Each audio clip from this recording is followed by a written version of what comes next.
Today, chess kids, we are off to the races. I hope you brought your running shoes.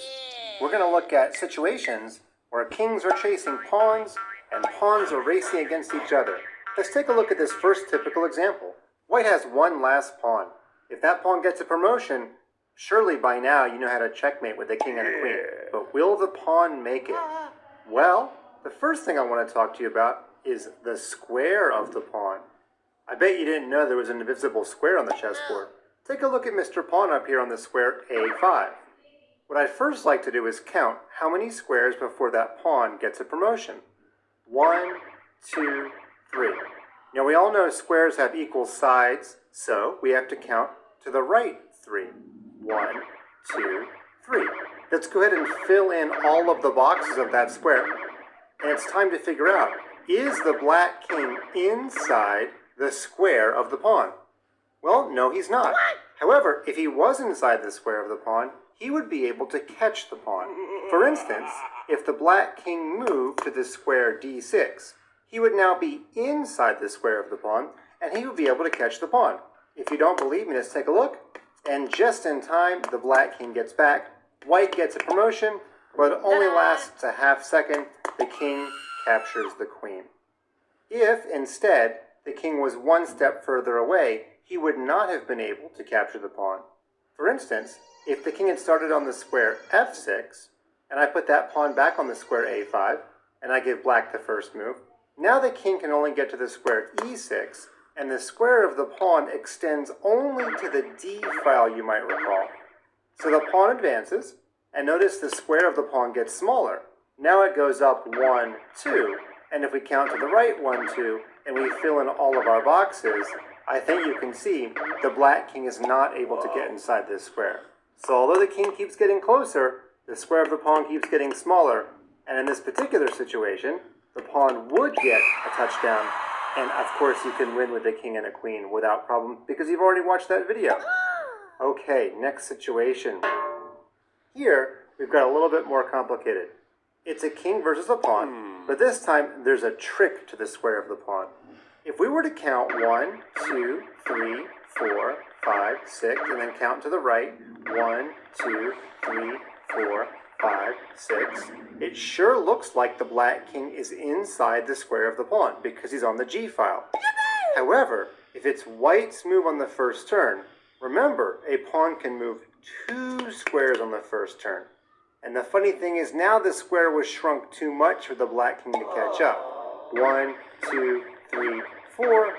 1, 2, 3, 4. I'm not going to bother filling in all of the other red boxes, but I think you can see the black king is not able to get inside the square of this pawn. He's just a little bit too far away, so white is going to go on to win. Next situation. Let's take a look at what happens when pawns are racing against each other. This is a simple counting exercise. Now I say simple, obviously all of us can count to 8, that would be the maximum number you have to count to. But here, a lot of times I don't see chess kids count correctly. When I was growing up and pawns were racing against each other, my chess coach actually told me to point using one of my fingers for each pawn and point at the squares the pawns are racing toward. Now you can't actually touch the board in a real chess game, but if you were playing on chesskid.com, you could touch the squares of your screen. Don't do it on an iPad though, you might accidentally make a move you don't want to make. But as long as you're not using a touch screen, you could do it. Let's actually count how many squares for the pawn to get a touchdown for white. 1, 2, 3, 4, 5. And let's use our other finger to count the number of squares until the black pawn gets a touchdown. 1, 2, 3, 4, 5.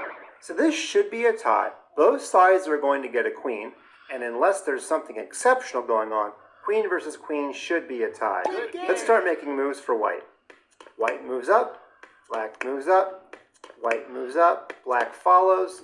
And of course, these are all the best moves because the kings can't catch the pawns in this situation. White gets a queen, black gets a queen, and unless somebody does something really extraordinarily great or terrible, this game should be a draw. So you just have to count really carefully. Again, use both of your fingers if it helps you count carefully. Let's go on to the next situation. Again, let's make it white to move first.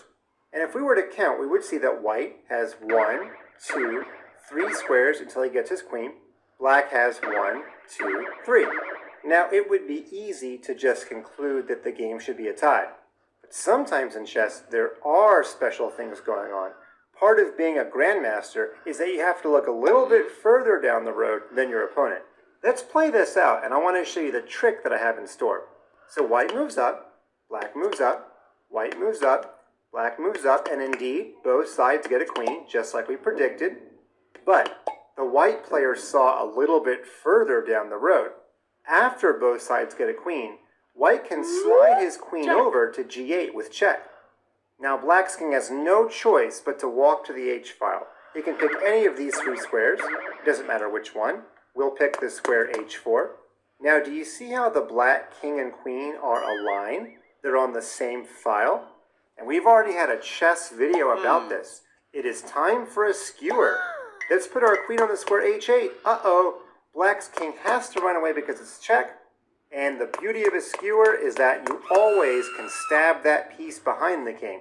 So even though it was a tie to get the queen, sometimes you've got to look a little bit further and see if there are any important checks with your queen or tricks that you can have your opponent fall into. Speaking of which, the most famous chess movie of all time had this exact situation happen at the end of the movie. This is the end of the movie Searching for Bobby Fischer. Josh Whiteskin, our hero, was playing white, and he counted here that his pawn needs 1, 2, 3, 4, 5 turns to make a touchdown. But black's pawn only needed 1, 2, 3, 4. So it looks kind of bad for Josh, right? Well, he's a Hollywood hero. Something was going on that his opponent did not see. This is how the movie ended. Josh moved his pawn, and they got in our typical pawn race. Now we analyzed that black would get a queen first. That's almost always a good thing when you get your queen first. But I think you guys are seeing what's coming up. Black's king and queen are on the same diagonal. So once again, the skewer is coming up. Josh moved his pawn forward. He got a queen with check. And when black slid his king out of danger, the white queen swooped all the way down and captured the black queen. And that was the end of the movie. Black tipped his king over and gave up, and Josh won the national championship. Let's review. When a king is chasing a pawn, you need to count the square of the pawn. If the enemy king can get inside the square, then he's able to catch the pawn. Well, when it comes to pawn races, one pawn versus another, you need to count carefully with both of your pointer fingers.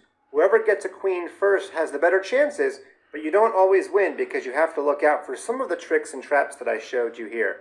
All right, chess kids, you're now ready for any pawn race that you find yourself in.